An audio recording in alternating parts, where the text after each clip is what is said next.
ஆத்தாடி ஒன்னத்தானே உயிர் நாடி தேடுது.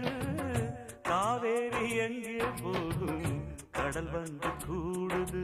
அந்திப் பொழுதில் தென்னங்கிளையில் தென்றல் கூத்தாட மையை எழுதி மஞ்சள் குருவி கையை கோத்தாட அடங்காத ஆசை கொண்டு நானும் போராட உனக்கென பிறந்தவரை கட்டி பறந்தவ இவதான்.